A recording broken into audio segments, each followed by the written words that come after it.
Bună, oameni frumoși! Bine ați venit pe canalul meu de YouTube, Face Yoga cu Daniela. Astăzi m-am gândit să vă împărtășesc un subiect de mare interes și anume ne vom concentra pe zona gurii. Ei bine, buzele, odată cu procesul de aging, își pierd atât volumul, subțindu-se, cât și acea culoare rozalie, pentru faptul că zona buzelor este foarte tensionată. Este important, practicând Face Yoga, să detensionăm. Ok? Închidem ochii înainte de a începe exercițiile, coloana să fie dreaptă, umerii relaxați și vom face câteva exerciții de respirație. Și inspirăm și expirăm profund și ne concentrăm atenția pe zona buzelor, zona gurii. Inspirăm și expirăm. Inspirăm din nou. Și expirăm pe gura. Și încă o dată. Și când suntem pregătiți, deschidem ochii. Și începem cu primul exercițiu. Este un exercițiu de presopunctură. De ce ne ajută acest exercițiu? Ne ajută pentru faptul că în momentul în care avem tensiune în această zonă, ok, mușchii se contractă și vom forma aceste smoke lines. Exact liniile din zona superioară a buzelor. În momentul în care vom detensiona, făcând acest exercițiu, totul devine la normal. Ok, mușchii se detensionează. Și vom forma în formă de pumni și vom plasa exact în zona nărilor. Și ținem apăsat pentru 10 secunde ferm, apăsăm ferm. 1, 2, 3, 4, 5, 6, 7, 8, 9, 10. Apoi bărbia. Degetele mari le punem exact, plasăm sub bărbie, ca un suport. Și la fel, ținem apăsat foarte ferm. 1, 2, 3, 4, 5, 6, 7, 8, 9, 10. Și apoi colțurile gurii. Vom observa, la fel, în momentul în care apăsăm ferm, în momentul în care vom observa că este o durere mult mai accentuată. Dacă observăm că este mult mai accentuată, înseamnă că zona asta este și mai tensionată și vom sta mai mult, 10-15 secunde. 1, 2, 3, mult mai multă durere în zona aceasta, așa simt eu. 4, 5, 6, 7, numeri relaxați, 8, 9, 10.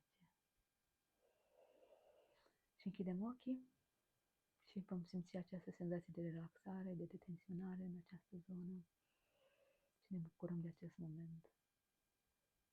Și când suntem pregătiți, deschidem ochii și vom trece la cel de-al doilea exercițiu. Este un exercițiu care ne ajută să creăm mai mult volum în zona buzelor. Și ce vom face? Vom aduce buzele peste dinți, ok? Scoatem limba și ținem o presiune ca și cum apăsăm, ca și cum mușcăm limba, ținând o presiune pentru 10 secunde. Stăm umerii relaxați, coloana dreaptă.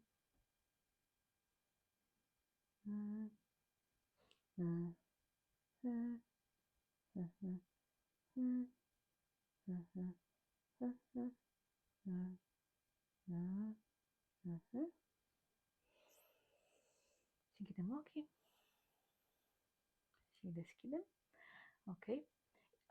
Al treilea exercițiu este un exercițiu de creare a volumului, cât și a culoarei rozalii, după cum am zis că în timp se va pierde. Este un exercițiu care l-am făcut chiar și când eram mici, neștiind că este foarte util mai târziu. Este un exercițiu haios. Și ce vom face? Vom inspira și vom expira. Coloana dreaptă, umerii relaxați.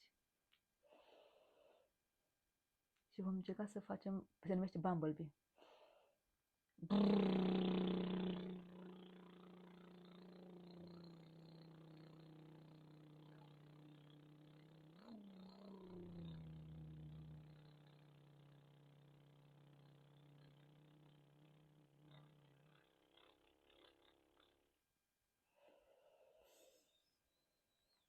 Ok? Și următorul, ultimul exercițiu este un exercițiu de asemenea haios. Ce vom face, vom prinde buzele, ok? Și vom merge de la primul colț la ultimul, ca foarfecele, ok? Mm-hmm.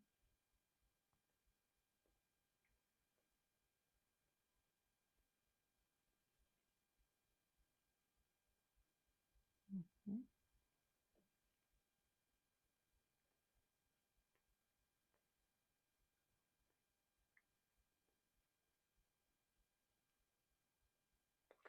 Și acum vom prinde colțurile. Mm-hmm.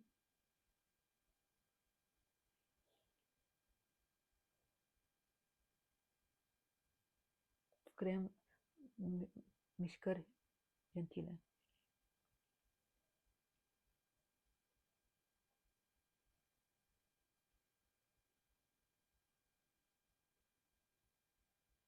Okay? Mulțumesc frumos! Sper că v-a plăcut și va fi de folos pentru fiecare. Și dacă doriți să vizionați mai multe videouri, vă rog să dați subscribe. Vă îmbrățișez și pe data viitoare. Pa, pa!